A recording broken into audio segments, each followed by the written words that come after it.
오늘은 인생의 절정에서 영적 성숙으로 라는 제목으로 사무엘하 7장 1절부터 9절까지의 말씀을 여러분과 함께 은혜를 나누기 원합니다. 하나님, 오늘도 귀한 하나님의 말씀 나눕니다.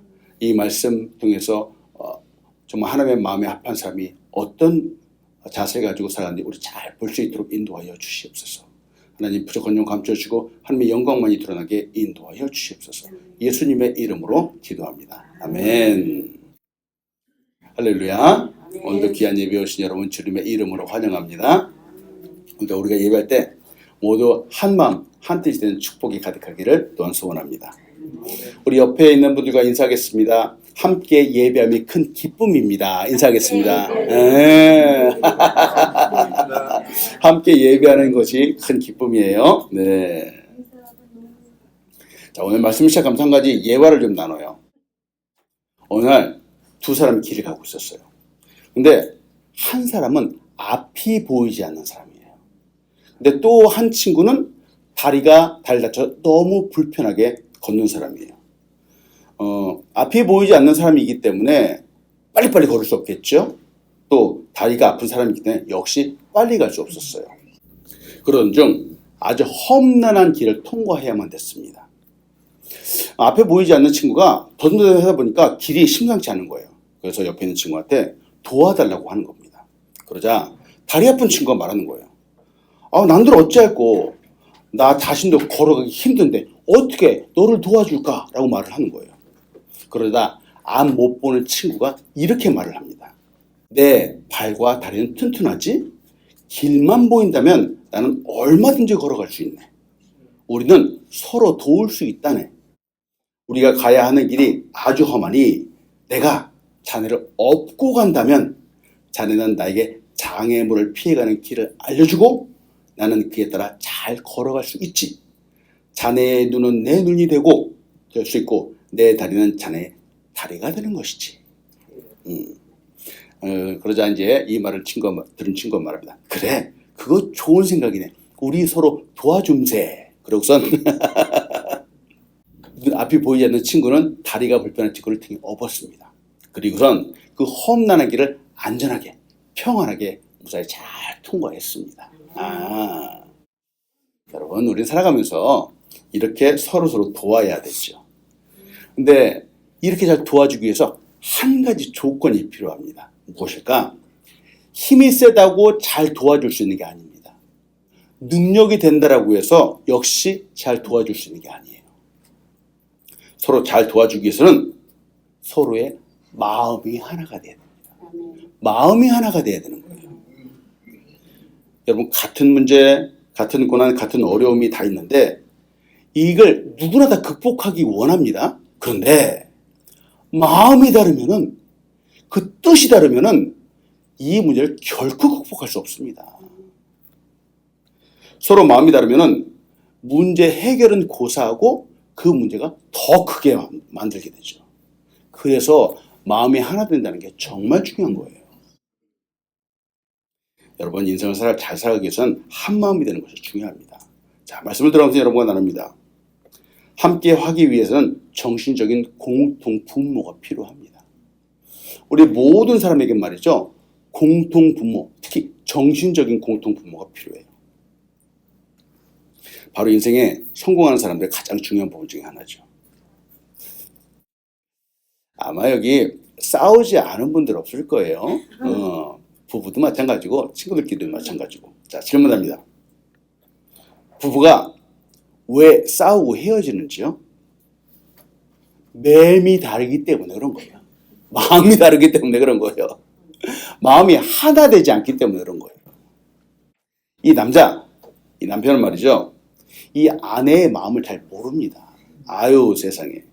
아내가 무엇이 필요한지, 어떤 위로가 필요한지 잘 모르죠. 그냥 따뜻한 말 한마디만 해주면 되는데, 이 무뚝뚝한 남자는 말이죠. 그 따뜻한 한마디를 못 해주는 거예요. 그러니까 이 아내는 주변에서 남편이 아니라 자기가 따뜻한 말 한마디를 해주는 사람한테 마음이 끌리는 거야, 아주 그냥. 여러분, 그러면 안 됩니다.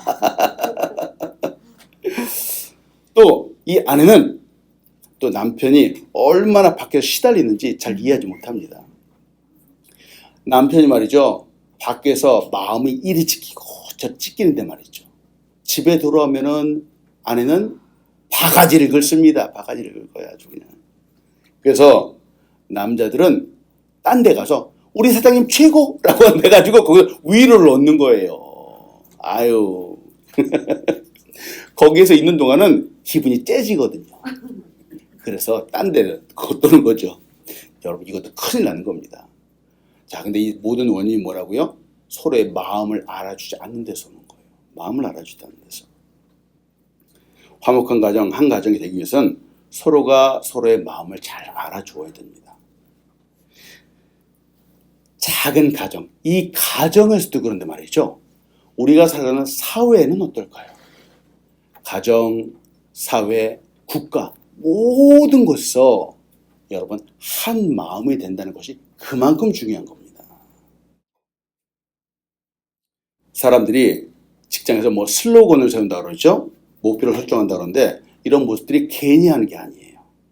사실은 서로 다 의견 다르고 생각 다른 개개인들이 한 마음과 한 뜻이 되어서 공통적인 곳을 향해서 가기 위해서 그래서 바로 슬로건이라는 것이 필요한 거예요. 여러분, 성경도 그렇습니다. 하나님의 말씀도 그렇습니다. 요한복음 17장 21절로 22절이에요. 아버지여, 아버지께서 내 안에 내가 아버지 안에 있는 것 같이 그들도 다 하나가 되어 우리 안에 있게 하사 세상으로 아버지께서 나를 보내신 것을 믿게 하옵소서. 내게 주신 영광을 내가 그들에게 주었사오니 이는 우리가 하나 된 것 같이 그들도 하나가 되게 하려 함이니이다 라고 말합니다. 보십시오. 성경의 중요한 포인트 중에 하나가 바로 하나 되는 거예요. 아버지 하나님, 아들 예수님, 그러면 성령님 한 분이세요. 한 마음이세요. 그것처럼 예수 믿는 우리가 모두 하나가 되기 원하시는 거예요. 아버지께서 내 안에 내가 아버지 안에 있는 것 같이 다 그들도 하나가 되게 해달라고 그러잖아요. 자, 그런데 이렇게 하나가 되기 위해서 정말 필요한 것이 무엇일까? 마음이 하나가 되기 위해서 필요한 것이 바로 여기서 믿음이라는 겁니다. 믿음. 자, 이제 다윗의 이야기로 넘어갑시다. 다윗은 우리 지난번에 봤죠? 유다의 왕을 넘어서 이제 온 이스라엘의 왕이 되었습니다. 다윗이 온 이스라엘을 잘 다스리기 위해서 가장 먼저 한 것이 수도를 예루살렘으로 정한 것이었어요. 그래서 지난 시간에 우리는 예루살렘을 정벌하는 이야기를 좀 보았어요. 예루살렘은 영적으로 매우 중요한 지역입니다. 지역적으로 남유다와 북이스라엘 딱 가운데 딱 핵심적인 부분에 딱 위치해 있어 온 이스라엘을 다 아우를 수 있는 지역이죠. 그런데 사실 이스라엘이 역사가 있는 곳이에요. 과거에 아브라함이 이삭을 번제물로 드렸던 모리아산이 있는 데가 바로 예루살렘입니다. 그리고 나중에 보겠지만 예수님이 십자가에 못 박힌 그 골고다 언덕, 골고다산이 있는 데가 또 예루살렘이에요. 그리고 나중에 예수님이 이 땅에 다시 오실 때 바로 예루살렘으로 오신다라고 또 스가랴서에 예언되어 있습니다. 예루살렘이라고 하는 이 이름의 히브리 그 뜻은 평화의 땅이라고 하는 그 의미를 갖고 있어요. 다윗이 수도를 예루살렘으로 옮겼는데 너무 잘한 것이죠. 근데 이것만 가지고 부족합니다. 아직도 남아있는 부분이 있어요. 땅도 중요하지만 가장 중요한 것 중에 하나가 바로 사람들의 마음을 하나로 만드는 거예요. 이스라엘이 아니라 모든 국민이 하나가 되기 위해서 바로 정신적인 공통 분모가 필요했습니다. 바로 그것이 바로 하나님이에요. 이를 위해서 다윗이 예루살렘으로 정한 다음에 한 일이 바로 하나님의 궤, 언약궤를 예루살렘으로 데리고 오는 거예요. 가지고 옮겨오는 거죠. 사무엘하 6장 1절로 2절이에요. 다윗이 이스라엘에서 뽑은 무리 3만 명을 다시 모으고 다윗이 일어나 자기와 함께 있는 모든 사람과 더불어 바알레 유다로 가서 거기서 하나님의 궤를 메어 오려 하니 그 궤는 그룹들 사이에 좌정하신 만군의 여호와의 이름으로 불리는 것이라. 이 궤는 말이죠. 하나님의 궤가 오래전에 블레셋 족속에 빼앗겼었어요. 빼앗겼었는데 다윗이 생각하는 거죠. 예루살렘으로 정했지만 정말 중요한 하나님이 이 나라의 중심에 계셔야 된다라고 생각한 거예요. 그래서 이 언약궤, 하나님의 궤를 예루살렘으로 옮겨오기로 결정을 한 거죠. 이 일을 하기 위해서 다윗은 3만 명이라고 하는 사람을 동원했어요. 대단합니다. 여러분, 예배하는데 예배 그냥 하면 안 됩니다. 가장 최선, 나의 최의 것을 하나님께 드려야 돼요. 이게 하나님께 예배하는 사람의 태도예요. 다윗이 골리앗을 물리친 영장, 아주 최고의 용사라고 해도 온 나라를 다스리는데 턱없이 부족합니다. 사울 이후에 기름받은 왕이라고 세워졌지만 그럼에도 다윗은 여전히 부족했죠. 주변의 모든 나라를 물리친 사람이라고 해도 여러분 나라를 다스리는데 역시 부족합니다. 다윗은 자신의 힘과 능력이 아니라 하나님의 이 나라의 중심이 되어야 한다라고 생각했습니다. 그래서 하나님을 가운데 중심으로 모시는 거예요. 왜 다윗이 하나님의 마음에 합한 사람이죠? 바로 다윗은 마음의 중심에 가장 먼저 하나님의 영광을 생각하기 때문에 그런 거예요. 자, 이 부분을 보면서 여러분 질문합니다. 우리의 삶, 우리의 가정, 우리의 가족 모두를 하나로 모을 수 있는 것은 무엇인지? 바로 신앙이에요. 믿음이에요. 돈이 우리 가족을 하나로 묶지 않습니다. 잘난 것이 우리 가족을 하나로 묶을 수 없어요. 여러분, 믿음이 우리 가족을 하나로 묶는 거예요. 교회도 마찬가지예요. 온 사람들이 하나가 될 수 있는 것은 믿음밖에 없습니다.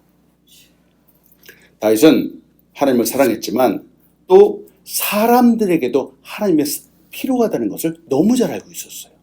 그래서 하나님의 궤를 옮겨오기 원한 거예요. 하나님의 궤가 이렇게 생겼어요. 다 금으로 다 장식되어 있죠. 위에 조금 이상한 형태가 구룹이라고 하는 천사의 모습이에요. 그리고 긴 바가 있죠. 이 하나님의 궤는 절대로 손으로 잡을 수 없어요. 옮기는 사람은 이 긴 바를 이용해서만 꼭 옮겨야 돼요. 나중에 자세하게 보겠지만 우사라고 하는 사람이 이 언약궤에다 손을 대었다가 그 자리에서 죽고 말았어요. 하나님에게는 법궤라고도 불리고 언약궤라고도 불려요. 여러 이름이 있어요. 근데 한 가지 공통적인 것은 이 하나님에게는 이스라엘에게 있어서 언제나 하나님의 임재를 상징한다는 거예요. 임재. 그러니 하나님의 임재를 상징하는 이것을 다른 나라에다가 아무거나 줄 수 없는 겁니다. 과거에 이스라엘 민족이 광야에서 40년을 지낼 때 이 언약궤 하나님의 궤가 먼저 가고 이스라엘 민족은 다 그 뒤에 따라갔었어요. 이동할 때. 그리고 이 이스라엘 민족이 한 땅에 머물 때는 이 하나님의 언약궤가 바로 온 이스라엘 딱 가운데 중심에 놓았어요. 이처럼 하나님의 임재가 그만큼 중요한 겁니다. 질문합니다. 아마 우리 그리스도인들 치고 하나님의 말씀을 소홀하게 여기는 사람은 없을 겁니다. 여러분도 하나님 말씀 소중하죠? 아멘. 맞아요. 그런데 이상하게도 말이죠. 사람들이 말씀보다 드라마를 더 많이 봅니다.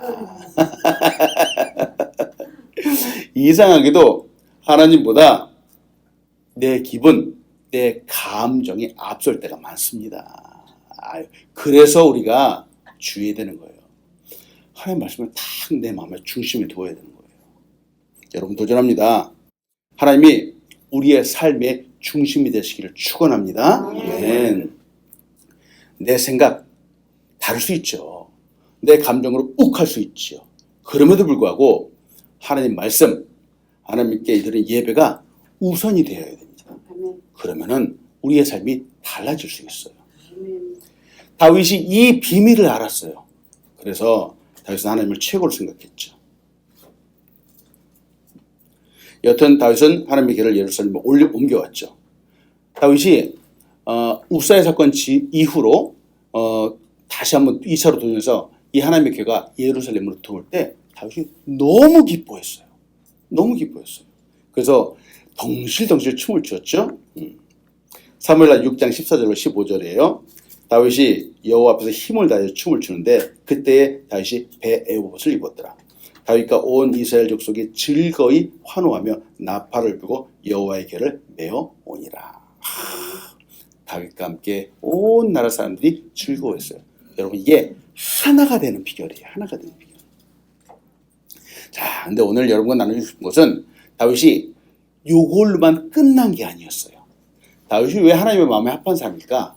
이 이후로도 다윗은 하나님의 영광을 위해서 끊임없이 노력하는 거예요. 오늘 그 모습을 같이 보는 겁니다. 첫 번째, 하나님의 마음에 합한 사람은 언제나 항상 영적인 관심을 갖습니다. 자, 따라합니다. 언제나 항상 영적인 관심을 갖습니다. 네, 이게 하나님의 마음에 합한 사람이 되는 비결이에요. 언제나 항상 영적인 관심을 갖는 거예요.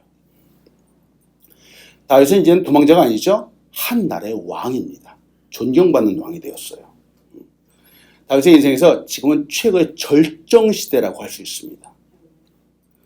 다윗성이라고 하는 자신의 이름으로 불리는 성전도 있고요. 모든 국민들이 우러러보고 주변의 나라들도 다윗을 칭송하고 있습니다. 그런데 다윗은 여기서 나 잘났다라고 하지 않습니다. 다윗은 여기서 바로 하나님을 생각하는 거예요. 하나님을 생각하고 있죠. 하나님의 성전 세우기를 소원합니다. 사무엘하 7장 1절로 2절이에요. 여호와께서 주위의 모든 원수를 무찌르사 왕으로 궁에 평안히 살게 하신 때에 왕이 손자 나단에게 이르되 볼지어다 나는 백향목 궁에 살고는 하나님의 궤는 휘장 가운데 있도다 하고 말합니다. 자신이 가장 평안했을 때 하나님을 생각하는 거예요. 우리는 일이 잘 될수록 세상 승승장구할수록 더욱 하나님을 의지해야 됩니다. 이게 승리의 비결이에요. 다윗이 위대한 사람으로 불리는 이유가 바로 여기에 있어요. 왕이 된 후 아름답고 화려한 궁전에 살면서 온 사람들의 존경도 받고 있으면서 다윗은 여전히 영적인 부분에 관심을 갖고 있어요. 하나님의 영광에 관심을 갖고 있다고 하는 겁니다. 변하지 않았습니다. 여러분 혹시 그런 사람 보았는지요? 저는 보았어요. 어떤 사람이냐? 이전에 어렵고 힘들 때는 막 교회에 나서 눈물을 흘리며 기도하는 거예요. 그렇게 엎드리는 사람이 조금 일이 풀리고 잘 되고 나니까 교회 나오지 않는 겁니다. 아유 세상에. 또 다른 사람이 있었어요. 돈 좀 벌고 난 후 사업이 너무 바빠서 시간 있을 때만 예배 잠깐 나오는 분들도 있었어요. 여러분 이러면 안 되죠.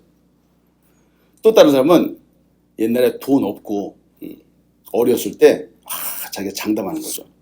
목사님, 제가 사업 잘 돼서 대박 나면은 교회를 짓겠습니다. 근데 정말 사업이 대박이 났어.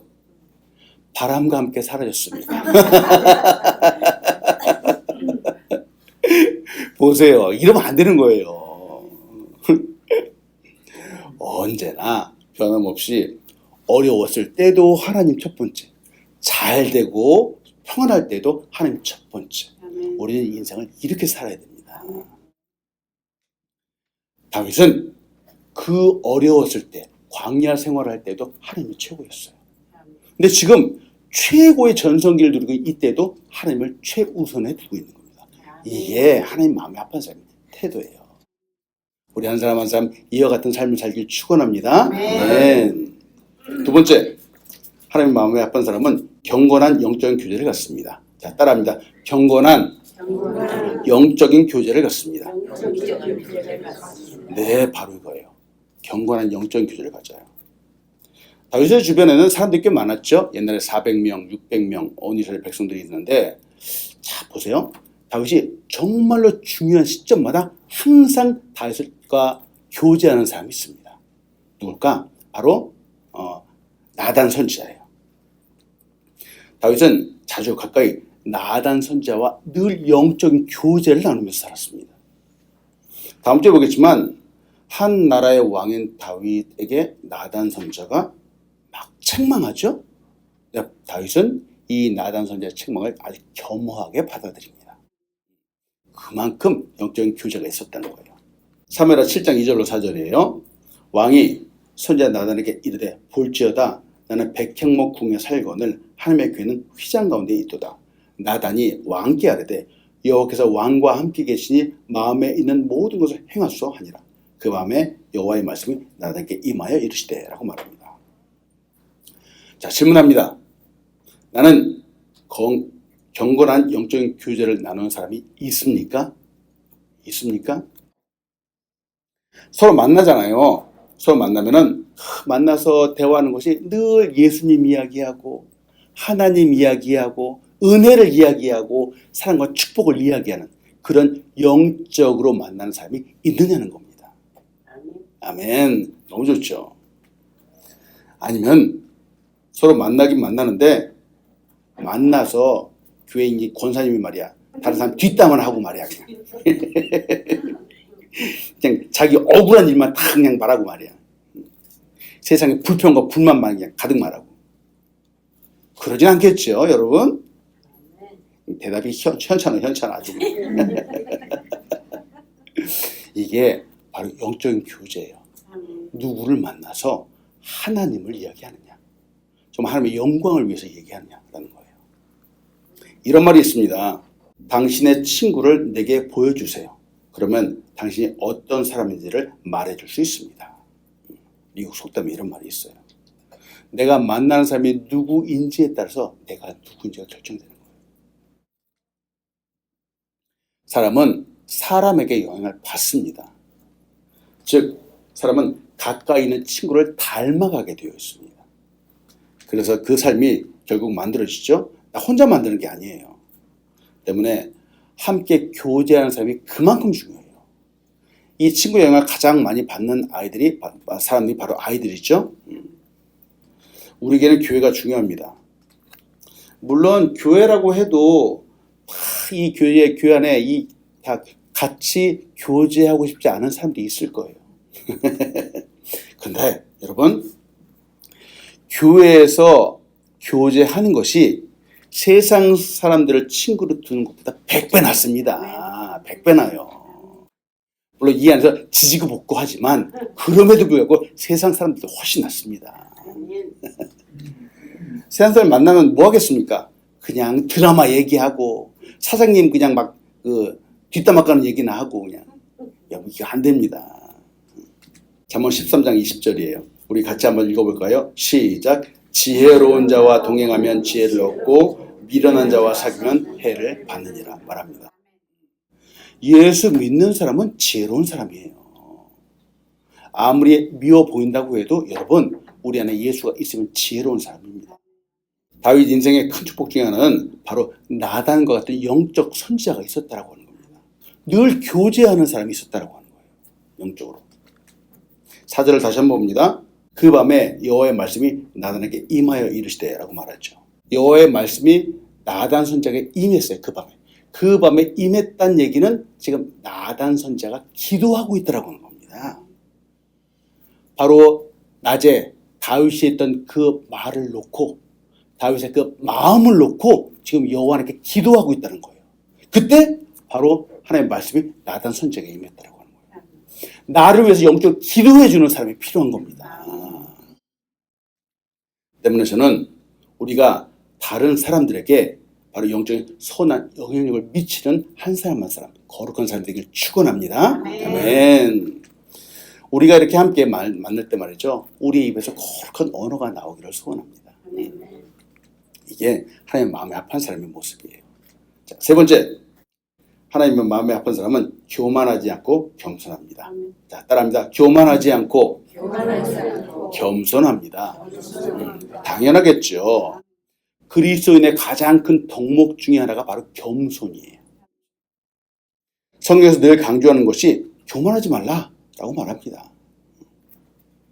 다윗이 하나님의 마음에 합하고 또 탁월한 사람 불리는 이유는 다윗의 인생의 절정에서 바로 그때 겸손했다라고 하는 겁니다.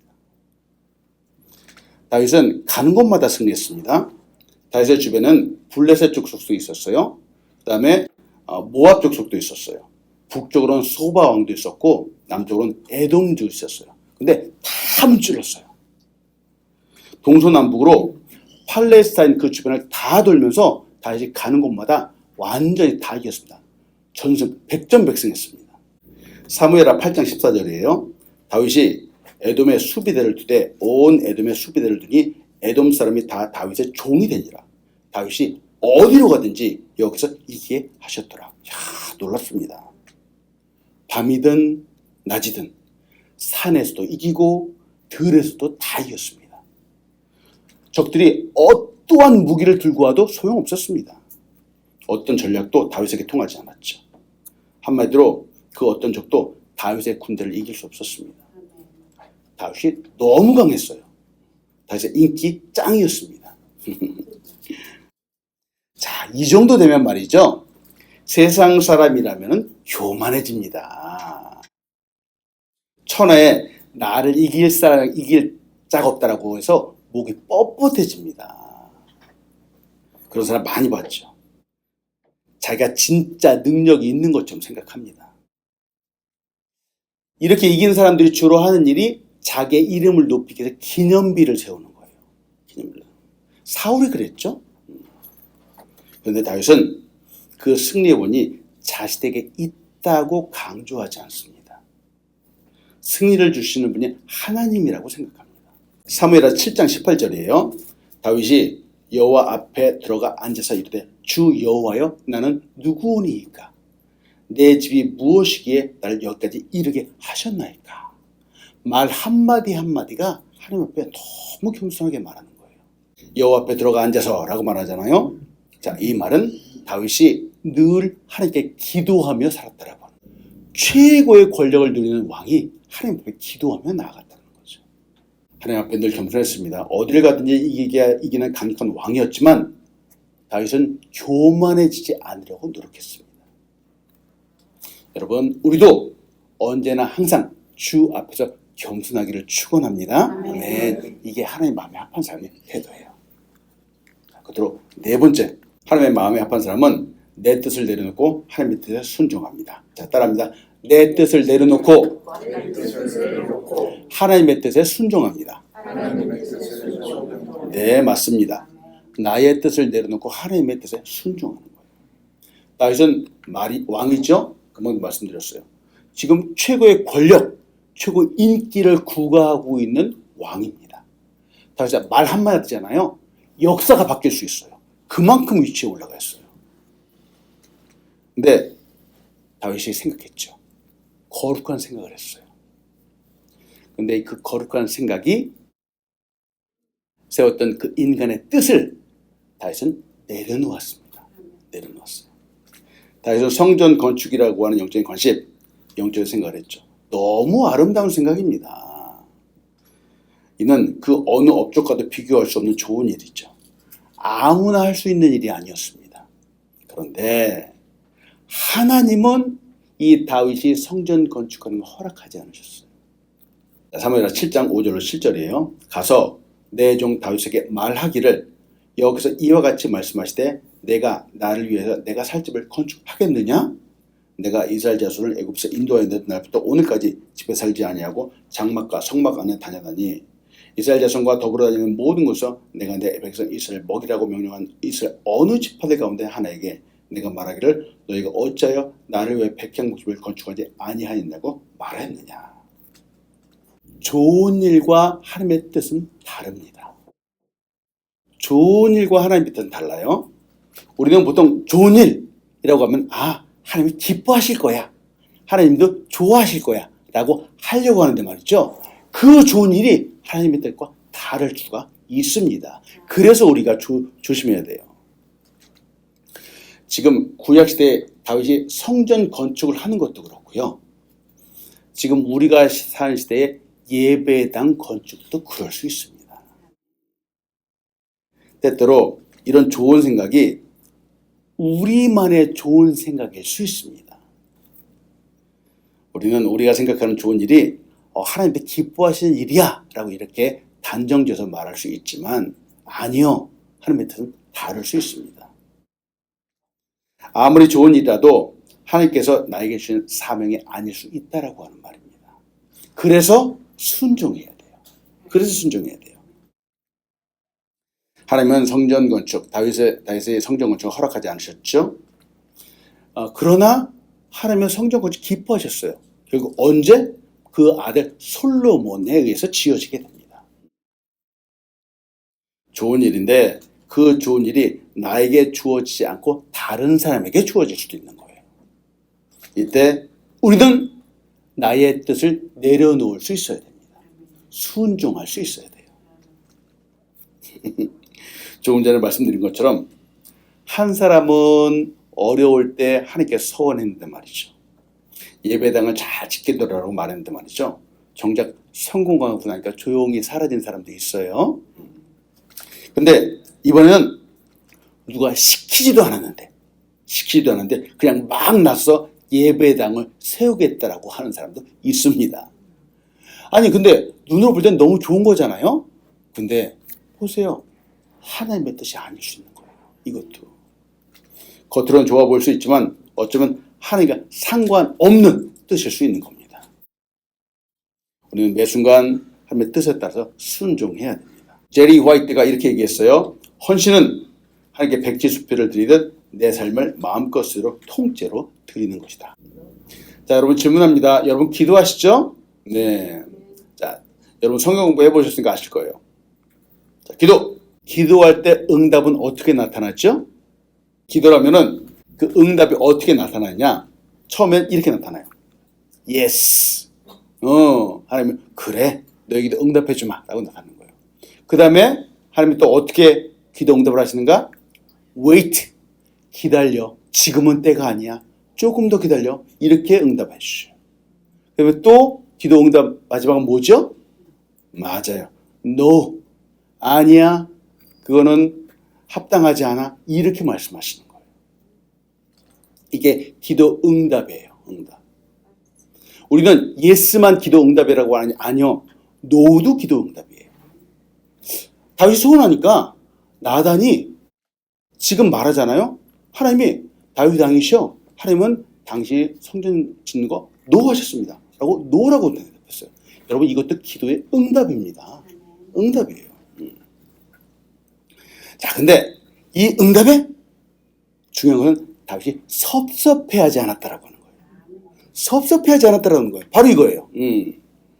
하나님의 노라고 하는 이 대답에 다윗은 겸손함으로 순종함으로 이걸 받는다라고 하는 거예요.